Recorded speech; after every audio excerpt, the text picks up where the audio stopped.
স্বৈরাচার পতন দিবস আজ। গণ অভ্যুত্থানে ক্ষমতা ছাড়তে বাধ্য হন এরশাদ, দেশে ফিরে আসায় গণতন্ত্রের পথ চলা।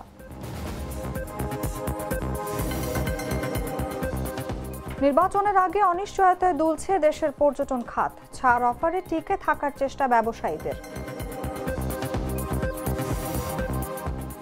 জানুয়ারি থেকে বেতন কমিশনের সুপারিশ বাস্তবায়ন সহ 5 দফা দাবিতে রাজধানীতে জাতীয় সমাবেশ, দাবি বাস্তবায়ন না হলে কঠোর কর্মসূচির হুঁশিয়ারি। জন্মসূত্রে নাগরিকত্ব নিয়ে শুনানিতে সম্মত মার্কিন সুপ্রিম কোর্ট, ট্রাম্পের বিতর্কিত আদেশ নতুন করে আলোচনায়।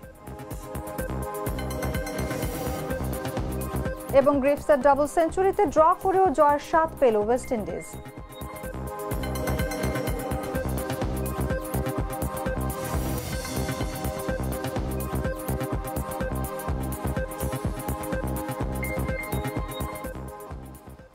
এতক্ষণ শুনছিলেন সংবাদ শিরোনাম। দর্শক আমন্ত্রণ দুপুর 3টার সংবাদে, সঙ্গে আছি আমি অনুভা বিশ্বাস।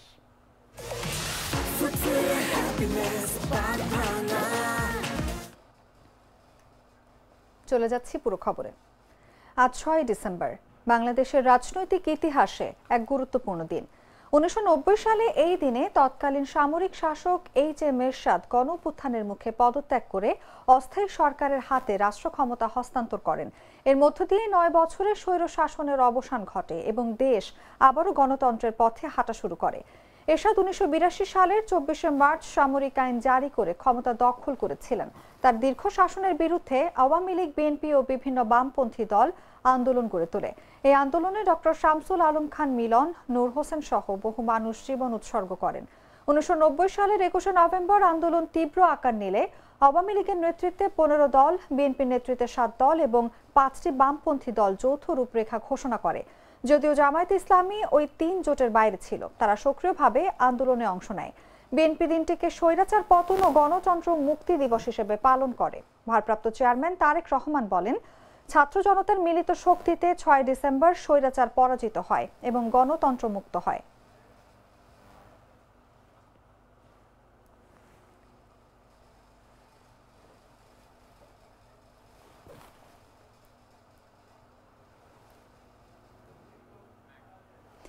দেশে শীতকালীন পর্যটন মৌসুম শুরু হলেও যাতায়াত ভোগান্তি ও বিধি নিষেধের কারণে সিলেট ও সেন্ট মার্টিনমুখী ভ্রমণ কমেছে। বিপরীতে ভিড় বাড়ছে কক্সবাজার, পার্বত্য অঞ্চল ও সুন্দরবনে। নির্বাচনী উত্তাপ বাড়লে পর্যটন খাতের নেতিবাচক প্রভাব পড়তে পারে বলে আশঙ্কা করছেন ব্যবসায়ীরা। বিস্তারিত জাগো ডেস্ক রিপোর্টে। দেশে শীতকালীন পর্যটন মৌসুম শুরু হতেই ভ্রমণ পিপাসুরা ছুটছেন কক্সবাজার ও পার্বত্য অঞ্চলে। নতুন আকর্ষণ তৈরি হয়েছে সুন্দরবন কেন্দ্রিক পর্যটনে। তবে যাতায়াত ভোগান্তি ও বিধি নিষেধের কারণে সেন্ট মার্টিন ও সিলেটমুখী ভ্রমণ কমেছে উল্লেখযোগ্যভাবে। নির্বাচনী উত্তাপ বাড়লে জানুয়ারি থেকে পর্যটন ব্যবসায় নেতিবাচক প্রভাব পড়তে পারে। গেল বছরের অস্থিরতা, আইন শৃঙ্খলা পরিস্থিতি ও সেন্ট মার্টিনে 9 মাসের নিষেধাজ্ঞা পর্যটনে বড় ধাক্কা দেয়। এবারও ঝুঁকি থাকলেও ব্যবসায়ীরা ছাড় অফার দিয়ে পর্যটক আকর্ষণের চেষ্টা করছেন। কক্সবাজার, সেন্ট মার্টিনে প্রায় 500 হোটেল রিসোর্ট 20 থেকে 50% ছাড় দিচ্ছে। ডিসেম্বর জুড়ে পর্যটক বাড়লে এ ছাড় কমতে পারে। সেন্ট মার্টিনে 1 ফেব্রুয়ারি থেকে পুনরায় শুরু হবে 9 মাসের বিধিনিষেধ। ফলে পর্যটকরা জানুয়ারি শেষ পর্যন্তই সেখানে রাত যাপনের সুযোগ পাবেন। অন্যদিকে পার্বত্য জেলার রাঙ্গামাটি, বান্দরবান ও খাগড়াছড়িতে পর্যটক উপস্থিতি এখনই বাড়তে শুরু করেছে। হোটেল রিসোর্টগুলো বিশেষ ছাড় দিচ্ছে। তবে সিলেটের পর্যটন কেন্দ্রগুলোতে ভ্রমণ কমেছে। ঢাকা সিলেট মহাসড়কের দীর্ঘদিনের নির্মাণ কাজ, যানজট, ট্রেনের টিকিট সংকট ও উচ্চ বিমান ভাড়া পর্যটকদের নিরুৎসাহিত করছে। এদিকে নতুন গন্তব্য হিসেবে সুন্দরবনে ভ্রমণ বাড়ছে ধারাবাহিকভাবে। 2 রাত 3 দিনের ক্রুজ প্যাকেজে জনপ্রতি 10 থেকে 25 হাজার টাকায় সুন্দরবন ঘোরার সুযোগ মিলছে। বর্তমানে অর্ধশতাধিক জাহাজ নিয়মিত চলাচল করছে। যদিও সংশ্লিষ্টরা বলছেন এবার পর্যটকের সংখ্যা কিছুটা কম। নিউজ ডেস্ক, জাগো নিউজ। দর্শক, এই বিষয় নিয়ে কথা বলার জন্য আজ স্টুডিওতে উপস্থিত আছেন জাগো নিউজের সিনিয়র রিপোর্টার মুসা আহমেদ। আপনাকে আমন্ত্রণ আমাদের আজকের আলোচনায়। জি, আপনাকে ধন্যবাদ। আপনার কাছে শুরুতেই জানতে চাইবো যে শীতকালীন পর্যটন মৌসুমে কিন্তু কক্সবাজার পাহাড় এবং সুন্দরবনে ভ্রমণের আগ্রহ বেড়েছে পর্যটকদের, কিন্তু আমরা বিপরীতে দেখতে পাই সিলেট এবং সেন্ট মার্টিনে পর্যটকদের আগ্রহটা অনেকাংশে কমে গেছে। এর পেছনের মূল কারণগুলো কি? এবং আরেকটু জানতে চাইবো যে যাতায়াত সংকট, বিধি নিষেধ নাকি অবকাঠামো, এই তিনটির আসলে কোনটি বেশি প্রভাব ফেলছে এই বিমুখতায়? ধন্যবাদ আপনাকে। আপনি জানেন যে ইতিমধ্যে কিন্তু পর্যটন মৌসুম শুরু হয়ে গেছে। আপনার কক্সবাজারের হোটেলগুলোতে আপনার সিট আগে যে অফার দেওয়া হতো যে আপনার যারা যাবে পর্যটকদের 20% থেকে 50% পর্যন্ত হচ্ছে ডিসকাউন্ট দেওয়া হতো হোটেল ভাড়া, রিসোর্ট, অন্যান্য ইয়াতে সুযোগ সুবিধায়। এখন কিন্তু সেটা বন্ধ হয়ে গেছে ইতিমধ্যে। তো ব্যবসায়ীদের যেটা জানিয়েছে যে ইতিমধ্যে পর্যটনের চাপ ভালোই পড়েছে। ডিসেম্বরের 15 তারিখ থেকে হচ্ছে ফুলদমে বা মানে কক্সবাজার হচ্ছে পাগলার অবস্থা থাকবে না, এরকম হবে অবস্থাটা। কিন্তু আমরা দেখেছি যে আপনার কক্সবাজারে যদি পর্যটন বেরো থাকে, আপনার অন্যদিকে কিন্তু আপনার সিলেটে পর্যটন কিন্তু এবার যাচ্ছে না বললেই চলে। এর প্রধান সমস্যাটা হচ্ছে আপনার যাতায়াত ব্যবস্থাটা একটা বড় একটা সমস্যা। গত কয়েক বছর ধরে ঢাকা সিলেট মহাসড়কে আপনার রাস্তা সংস্কারের কাজ চলছে। এই সংস্কার কাজের কারণে আপনার সড়ক পথে যারা সিলেট যাবেন তাদের কিন্তু সেই পর্যটকরা যাচ্ছে না। আবার আকাশপথে যারা যেতে চান সেটা কিন্তু অনেকটা ব্যয়বহুল, খুব বেশি প্রয়োজন ছাড়া কিন্তু এখন সিলেট পথেও কেউ যাচ্ছে না। তো এই অবস্থার সামনে যে পর্যটন মৌসুমটা আসছে, তো এই মৌসুমটাকে কেন্দ্র করে আপনার সিলেটের যারা আগে সিলেট নিয়মিত যেতেন বা যাওয়ার ইচ্ছে ছিল তারা কিন্তু এখন হয় কক্সবাজার অথবা সেন্ট মার্টিন আছে, বিকল্প পথে সবাই সুন্দরবনের দিকেও অনেকটাই কিন্তু আপনার যাতায়াত বাড়ছে। সুন্দরবনটা একটা পর্যটনের নতুন একটা গন্তব্য হয়ে দাঁড়িয়েছে। আমরা সুন্দরবনের যারা পর্যটকদের নিয়ে ব্যবসা পরিচালনা করে, গাইড হিসেবে কাজ করে এবং এখানে বিভিন্ন শিপ যায়, কিন্তু আপনার 60-70টার মতো শিপ আছে যারা হচ্ছে নিয়মিত পর্যটকদের নিয়ে হচ্ছে সেখানে ভ্রমণ করে। তো তাদের সঙ্গে কথা বলেছে, তারা বলেছে যে কক্সবাজারের বিকল্প হিসাবে ধরেন আপনি একবার কক্সবাজার গিয়েছেন, আবার কক্সবাজার যাবেন, কবার যাবেন, কিন্তু নতুন কিছু তো চায়। তো নতুন কিছু হিসাবে সুন্দরবনটা কিন্তু সামনে গত 5-7 বছরে কিন্তু অনেক দূরে এগিয়ে গেছে। এখন ওখানের যারা স্থানীয় ব্যবসায়ী আছেন তাদের একটা দাবি হচ্ছে যে সরকারের যদি আরো পর্যটনকে পর্যটক বান্ধব করার জন্য আরো বেশ কিছু উদ্যোগ নেয়, তাহলে হয়তো সুন্দরবনটা আরো সামনে পর্যটক বান্ধব আরো সুন্দরভাবে হতে পারে। একদমই তাই। এবং সেন্ট মার্টিনের ব্যাপারে একটু কথা বলতে চাইবো যে 9 মাসের একটা নিষেধাজ্ঞা বা সীমিত ভ্রমণ নীতির কারণে এটা আসলে পর্যটন শিল্পে কতটা প্রভাব ফেলেছে? এই যে ডিসেম্বর এবং জানুয়ারিতে ওপেন সিজন বলি আমরা, ডিসেম্বর জানুয়ারিতে এখন ওপেন থাকবে সেন্ট মার্টিন, এই 2 মাসে কি পুষিয়ে নেওয়া সম্ভব এই ক্ষতি? আপনি জানেন যে বছরে 12 মাসের মধ্যে আপনার 9 মাসে কিন্তু সেন্ট মার্টিনে গত 1 বছর নিষিদ্ধ ছিল যে এই 9 মাস সেন্ট মার্টিনে কোনো পর্যটক যেতে পারবে না। স্থানীয় হোটেল ব্যবসা থেকে শুরু করে কিন্তু সব কিছুই বন্ধ ছিল।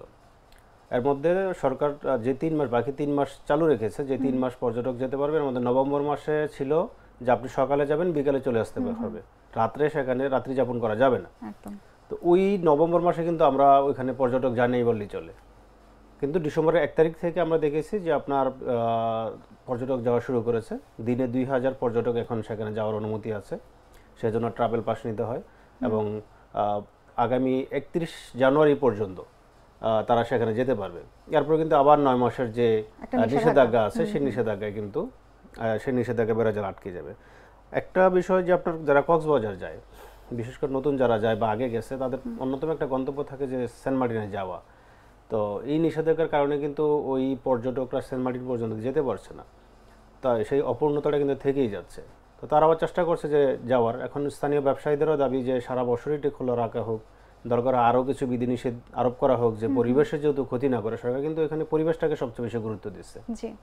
এখন যেমন আপনার দিনে 2000 লোক যায়, সারা বছর আপনার যদি সেটা খোলা রেখে আপনি দিনে 500 দেন, যেটা সীমিত আকারে দিবেন লোকজন, তারপর যদি সারা বছর চলে, ওইখানে যারা ব্যবসায়ী আছে, স্থানীয় পর্যায়ে যারা স্থানীয় বাসিন্দা আছে, যাদের জীবিকা পর্যটন কেন্দ্রিক, তারা কিন্তু ব্যবসাটা চালিয়ে যেতে পারে।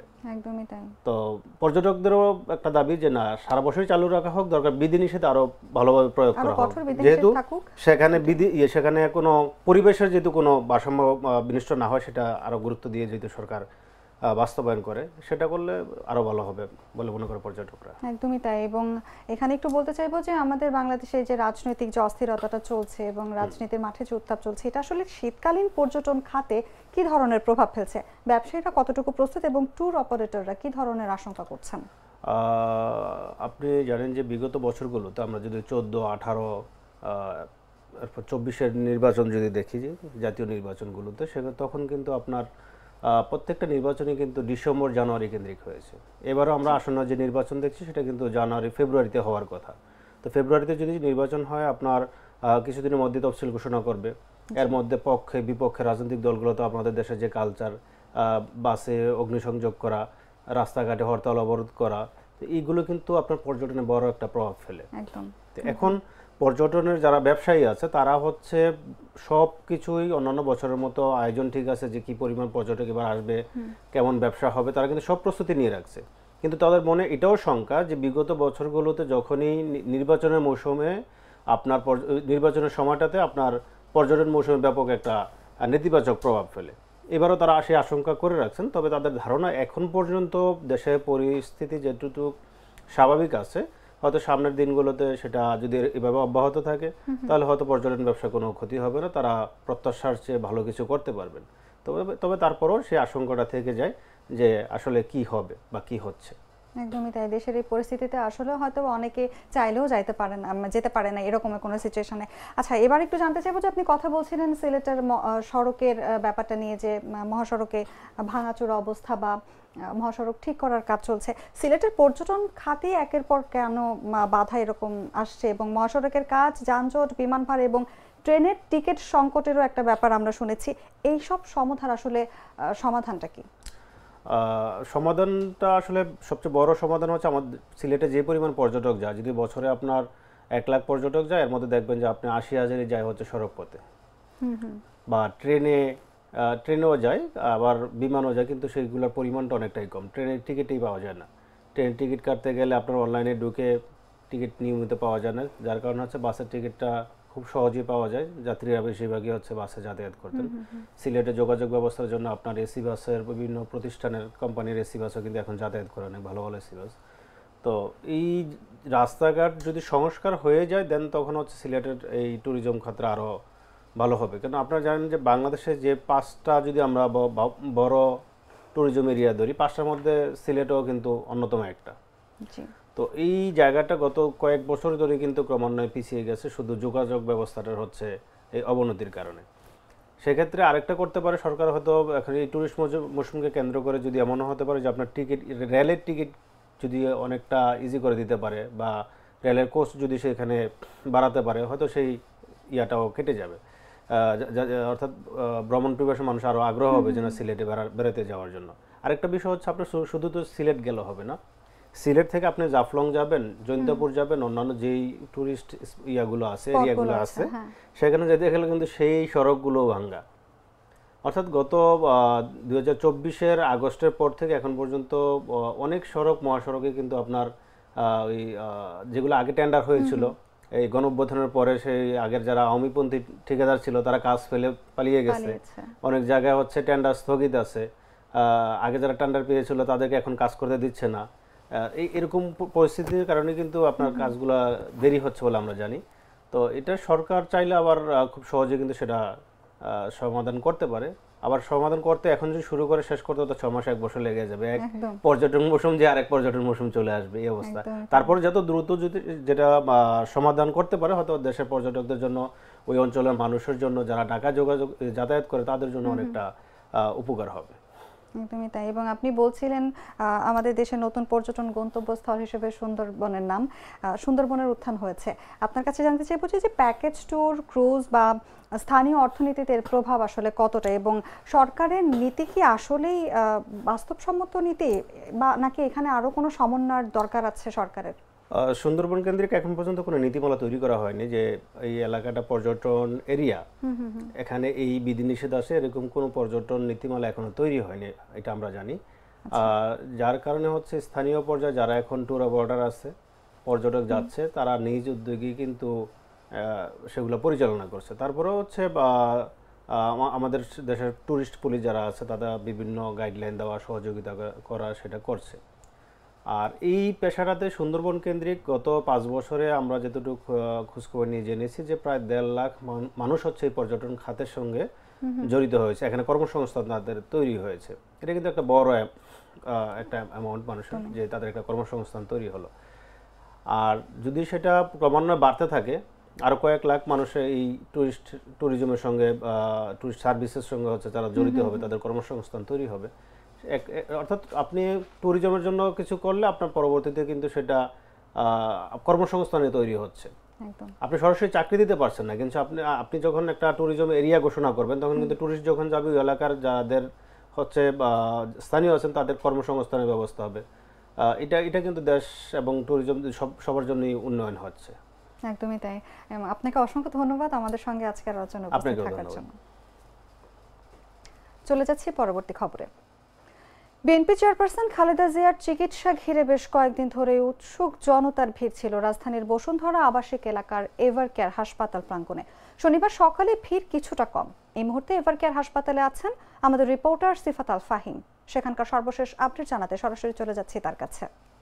রয়েছি রাজধানীর এভার কেয়ার হসপিটালের ঠিক সামনের এই জায়গাটিতে। যদি একটু জানিয়ে দেই, বিএনপি চেয়ারপারসন বেগম খালেদা জিয়ার স্বাস্থ্যের শারীরিক অবস্থা এখনও অপরিবর্তিত। অন্যদিকটা আমরা আসলে কালকে দেখেছি যে সকাল 10টা নাগাদ বিএনপির ভারপ্রাপ্ত চেয়ারম্যান তারেক রহমানের সহধর্মিণী জুবাইদা রহমান তিনি দেশে এসেছেন এবং তিনি দেশে এসে সরাসরি এই হসপিটালটিতে এসে তার যে শারীরিক অবস্থা সেটি কিন্তু পর্যবেক্ষণ করছেন। এবং আমরা আরও যতটুকু জেনেছি যে বেগম খালেদা জিয়ার শারীরিক অবস্থাকে ঘিরে তাকে উন্নত চিকিৎসার জন্য লন্ডন নিয়ে যাওয়া হতে পারে। এবং লন্ডন নিয়ে যাওয়ার জন্য আমরা দেখেছি যে কাতার কর্তৃক একটি এয়ার অ্যাম্বুলেন্স পাঠানোর কথা ছিল গতকালকে, তবে সেটি যান্ত্রিক ত্রুটির জন্য দেশে আসতে পারেনি। তবে আজকে আবারও কাতার সরকার কর্তৃক জার্মান থেকে একটি এয়ার অ্যাম্বুলেন্সে আগামীকাল অর্থাৎ রবিবারে তাকে লন্ডনে নিয়ে যাওয়ার কথা রয়েছে।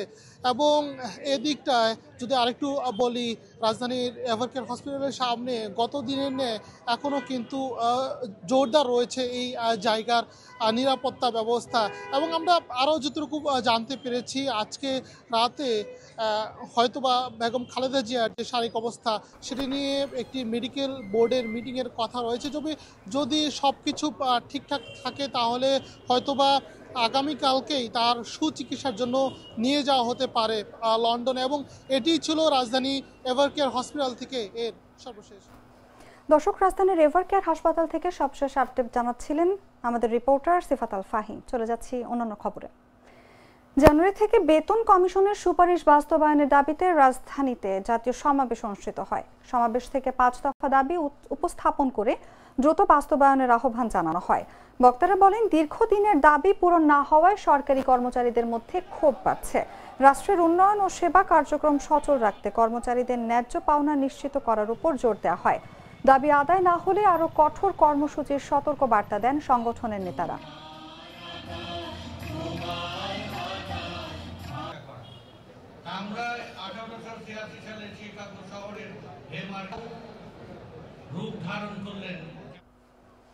আজ 6 ডিসেম্বর, মেহেরপুর মুক্ত দিবস। 1971 সালের এই দিনে পাক হানাদার বাহিনী মেহেরপুর থেকে পলায়ন করে মুক্ত হয় স্বাধীন বাংলাদেশের প্রথম অস্থায়ী রাজধানী মুজিবনগর সহ পুরো জেলা। দিনটিকে ঘিরে মেহেরপুরে এখনো উজ্জ্বল স্মৃতি বহন করছে বিজয়ের সেই সকাল। বিস্তারিত জাগো ডেস্ক রিপোর্টে।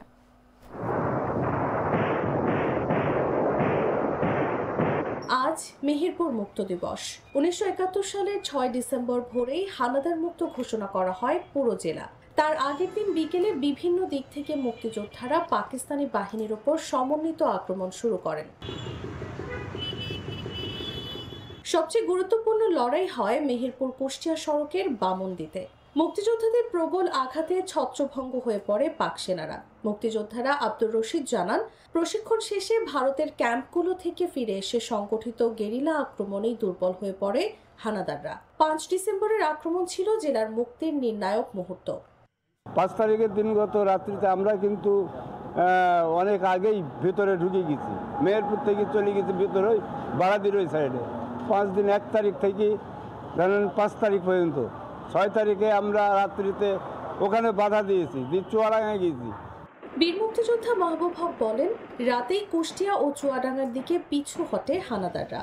খলিশাকুণ্ডি হয়ে পালানোর পথে ধ্বংস করে যায় আমঝুপি দিন দত্ত ব্রিজ, ওয়াপদা অফিস সহ গুরুত্বপূর্ণ স্থাপনা। 6 ডিসেম্বর সকালে মেহেরপুরে আর কোনো পাকিস্তানি সেনার অস্তিত্ব ছিল না। মুক্ত হয় পুরো জেলা। প্রথমেই আমাদের মোনাখালী একটা যুদ্ধ হয় পাকিস্তানের সাথে। মোনাখালী যুদ্ধ হওয়ার পরে ওনারা এখান থেকে হটে যায়। বীর মুক্তিযোদ্ধা গোলাম কিবরিয়া বুলু জানান, 6 ডিসেম্বরের সকাল ছিল জীবনের শ্রেষ্ঠ আনন্দ। পতাকা উড়ানো, মিষ্টি বিতরণ, উল্লাস সব মিলিয়ে উৎসবের জেলা হয়ে ওঠে পুরো মেহেরপুর। দেশকে দুর্নীতি অনিয়ম মুক্ত দেখতে চান তিনি। যে আশা আকাঙ্ক্ষা নিয়ে আমরা যুদ্ধ করেছিলাম সেটা বাস্তবায়ন হয়নি। আমরা চেয়েছিলাম একটি দুর্নীতিমুক্ত বাংলাদেশ হবে, ক্ষুধা এবং দারিদ্র্যমুক্ত বাংলাদেশ হবে, বাংলাদেশের সকল মানুষ নিরাপত্তা পাবে। জেলা মুক্তিযোদ্ধা সংসদের কমান্ডার শামসুল আলম জানান, স্বাধীনতার অর্জন প্রজন্ম থেকে প্রজন্মে ছড়িয়ে দিতে হলে মুক্তিযোদ্ধাদের মর্যাদা ও অধিকার নিশ্চিতে রাষ্ট্রকে আরও দায়িত্বশীল হতে হবে। আমাদের কোনো দাবি দেওয়া ছিল, কিন্তু আমরা দেশকে স্বাধীন করব, পাক বাহিনীকে আমরা পরাজ করি। এই 6 ডিসেম্বর আমরা মেহেরপুরকে জেলাকে মুক্ত করি। রক্তঝরা লড়াই, ত্যাগ আর প্রতিরোধের সেই ইতিহাস আজও মেহেরপুরবাসীর হৃদয়ে অম্লান। বিজয়ের উল্লাসে ভরা সেই 6 ডিসেম্বর নতুন প্রজন্মকে স্বাধীনতার চেতনায় উজ্জীবিত করে আজও। নিউজ ডেস্ক, জাগো নিউজ। নারায়ণগঞ্জের রূপগঞ্জে মোবাইল ফোন ও ফ্রি ফায়ার গেমসের আইডি কেনার টাকা জোগাড় করতে 2 বন্ধুকে নিয়ে নিজ বাড়িতে ডাকাতির নাটক সাজায় এক কিশোর। এই ঘটনায় শনিবার 3 কিশোরকে কারাগারে পাঠিয়েছে পুলিশ। শুক্রবার রাতে গ্রেফতারের পর তদন্তে বেরিয়ে আসে চাঞ্চল্যকর তথ্য। গ্রেফতার কিশোরের বাবা জানান, 8ম শ্রেণীর তার সন্তান বখাটে বন্ধু-বান্ধবের প্রভাবে পড়ে এই পরিকল্পনা করে। মোবাইল কিনে গেম খেলার জন্যই তারা নাটক সাজায়। পরে তাদের কাছ থেকে উদ্ধার করা হয় 2,75,000 টাকা ও 2 ভরি স্বর্ণ। রূপগঞ্জ থানার ওসি তরিকুল ইসলাম জানান, গত 24শে নভেম্বর কাঞ্চন এলাকায় দিনে দুপুরে ওই কিশোরের হাত পা বেঁধে মারধর করে আলমারি ভেঙে 10 লাখ টাকা ও 10 ভরি স্বর্ণ লুটের অভিযোগে মামলা হয়। তবে শুক্রবার রাতে ভুক্তভোগী কিশোরের বন্ধু নতুন মোবাইল কেনায় সন্দেহ হয় পরিবারের। টাকার উৎস জানতে চাইলে বিষয়টি ফাঁস হয়ে যায়। স্থানীয়রা 3 জনকে আটক করলে তারা ডাকাতির পুরো ঘটনায় স্বীকার করে। উদ্ধার করা হয় 2,78,000 টাকা ও 2 ভরি স্বর্ণালংকার।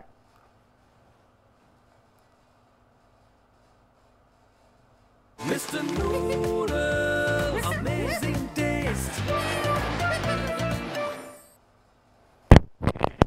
10 বছরের অসুস্থ শিশু বাইজিদের চিকিৎসার জন্য কনসার্টের মাধ্যমে অর্থ সংগ্রহ করেছে একটি আন্তর্জাতিক বেসরকারি সংস্থা।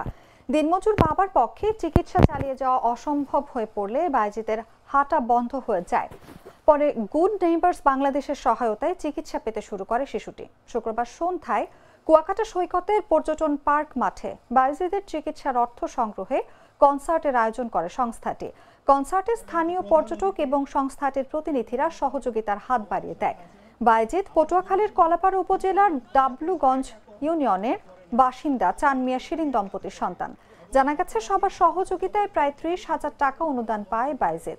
পরে আরও 20,000 টাকা যোগ করে সংস্থাটি 50,000 টাকা তুলে দেয় বাইজিদের মায়ের হাতে। অনুষ্ঠানে প্রধান অতিথি হিসেবে উপস্থিত ছিলেন কলাপাড়া উপজেলা নির্বাহী কর্মকর্তা কাউসার হামিদ। বাইজিদের মা শিরিন আক্তার জানায়, বাম পায়ে আঘাত লেগে গোড়ালি ভেঙে আমার ছেলে অসুস্থ হয়ে পড়ে, কিন্তু অর্থের অভাবে চিকিৎসা করাতে পারছিলাম না। সন্তানের অসুস্থতার চেয়ে মায়ের কাছে আর কিছুই কষ্টের থাকতে পারে না। তাই আজকে যারা সহযোগিতা করেছেন তাদের প্রতি আমি কৃতজ্ঞ। গুড নেইবার্সকে ধন্যবাদ দিয়ে সবার কাছে ছেলের জন্য দোয়া চান তিনি। এবং এই বাইজি এই ধরনের স্টেজে এসে আবার যেন বলতে পারে যে ইয়েস, আপনাদের সহযোগিতায় আমি ডাক্তার হয়েছি। আমরা সেই পর্যন্ত বাইজিদের সাথে থাকতে চাই। লক্ষ্মীপুর জেলা জামায়াতের আমির ও লক্ষ্মীপুর 2 আসনের দাঁড়িপাল্লার প্রার্থী এসইউএম রুহুল আমিন ভূঁইয়ার পক্ষে ফ্রি মেডিকেল ক্যাম্প আয়োজন করা হয়েছে। এতে দিনব্যাপী 5 শতাধিক মেডিসিন, শিশু, চর্ম ও যৌন, চক্ষু ও ডায়াবেটিক রোগীকে চিকিৎসা দেওয়া হবে। শনিবার সকালে সদর উপজেলার রসুলগঞ্জ বহুমুখী উচ্চ বিদ্যালয় মাঠে চর রুহিতা ইউনিয়নের জামায়াতের উদ্যোগে দিনব্যাপী এই আয়োজন করা হয়েছে। চররুহিতা ইউনিয়ন জামায়াতের আমির ওমর ফারুকের সভাপতিত্বে উদ্বোধনী অনুষ্ঠানে প্রধান অতিথি ছিলেন লক্ষ্মীপুর 2 আসনের জামায়াতের প্রার্থী রুহুল আমিন ভূঁইয়া। রুহুল আমিন ভূঁইয়া বলেন, জামায়াত ইসলাম মানবিক সেবায় নিয়োজিত একটি আদর্শ ইসলামী সংগঠন। আমাদের ভিশনের শুরুর লাইনটি হলো মানবতার সেবা। মানবতার সেবা, দেশ পরিচালনায় যোগ্যতা অর্জন এবং মহান আল্লাহর সন্তুষ্টি অর্জন, এই 3টি কথা নিয়ে জামায়াত ইসলামের ভিশন। এর মধ্যে শুরুটাই হলো মানবতার সেবা।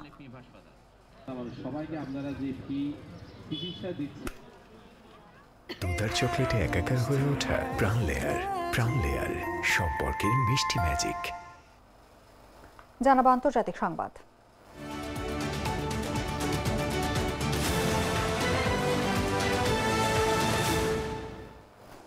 যুক্তরাষ্ট্রের সুপ্রিম কোর্ট যুক্তরাষ্ট্রে জন্ম নেওয়া শিশুর জন্মসূত্রে নাগরিকত্ব পাওয়ার সাংবিধানিক অধিকার নিয়ে শুনানি করতে সম্মত হয়েছে। প্রেসিডেন্ট ডোনাল্ড ট্রাম্প দায়িত্ব গ্রহণের প্রথম দিনে অবৈধভাবে বসবাসকারী পিতামাতার সন্তানদের নাগরিকত্ব বন্ধের আদেশ জারি করেছিলেন, যা পরে কিছু নিম্ন আদালতে আটকা পড়ে। সুপ্রিম কোর্টের শুনানির তারিখ এখনো ঠিক হয়নি এবং রায় পেতে মাস সময় লাগবে। আদালতের সিদ্ধান্ত যাই হোক, এটি অভিবাসন নীতি ও আমেরিকান সিটিজেনশিপের উপর প্রভাব ফেলবে। প্রায় 100 বছর ধরে সংবিধানের 14তম সংশোধনী অনুযায়ী যুক্তরাষ্ট্রে জন্ম নিলে নাগরিকত্ব পাওয়া যায়, তবে কূটনীতিক ও বিদেশি সামরিক বাহিনীর সন্তানদের ক্ষেত্রে এটি প্রযোজ্য নয়। ট্রাম্পের আদেশের উদ্দেশ্য ছিল অবৈধ বা অস্থায়ী ভিসাধারী পিতামাতার সন্তানদের জন্মগত নাগরিকত্ব বাতিল করা। 2016 সালে প্রায় 2.5 লাখ শিশু জন্ম নিয়েছিল, যার বাবা মা বৈধ অভিবাসী ছিলেন না। বিশেষজ্ঞরা বলছেন, নাগরিকত্ব বাতিল হলে 2045 সালের মধ্যে অননুমোদিত জনসংখ্যা আরও কয়েক মিলিয়ন বাড়তে পারে।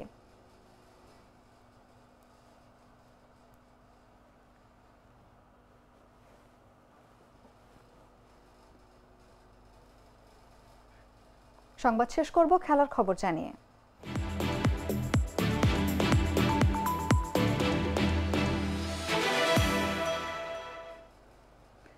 পাঁচশো 31 রানের লক্ষ্য টপকানো কঠিন হলেও ক্রাইস্টচার্চে ওয়েস্ট ইন্ডিজের লড়াই দর্শককে মুগ্ধ করেছে। চতুর্থ দিন সফরকারীরা 72 রানে 4 উইকেট হারিয়ে বিপদে ছিল।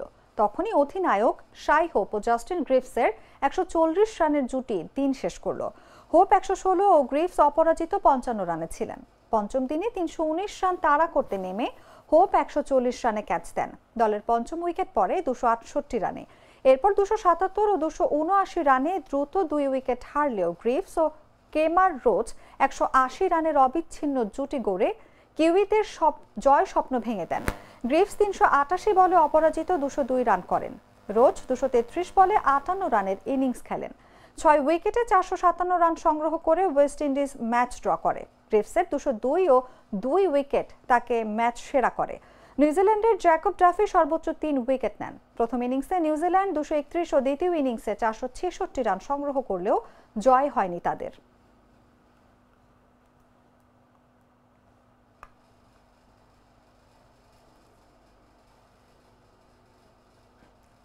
সংবাদ শেষ করার আগে শিরোনামগুলো জানিয়ে দিচ্ছি আরো একবার।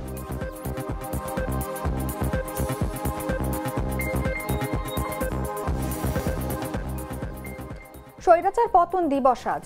গণ অভ্যুত্থানে ক্ষমতা ছাড়তে বাধ্য হন এরশাদ, দেশে ফিরে আসে গণতন্ত্রের পথ চলা। নির্বাচনের আগে অনিশ্চয়তায় দুলছে দেশের পর্যটন খাত, ছাড় অফারে টিকে থাকার চেষ্টা ব্যবসায়ীদের।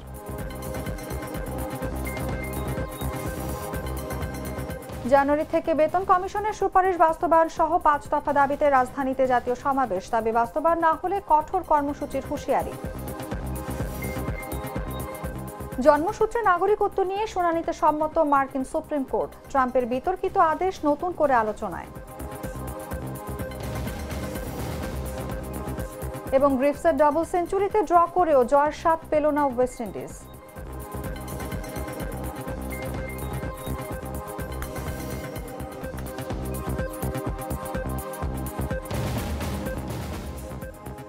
দর্শক, এই ছিল এখনকার মতো। এরপর বিকেল 5টায় দেখবেন দেশজুড়ে সংবাদ। প্রতি মুহূর্তে সর্বশেষ খবর জানতে ভিজিট করুন jagonews24.com। ফলো করুন আমাদের ভেরিফাইড ফেসবুক পেজ এবং সাবস্ক্রাইব করুন জাগো নিউজের ইউটিউব চ্যানেল। ধন্যবাদ সবাইকে।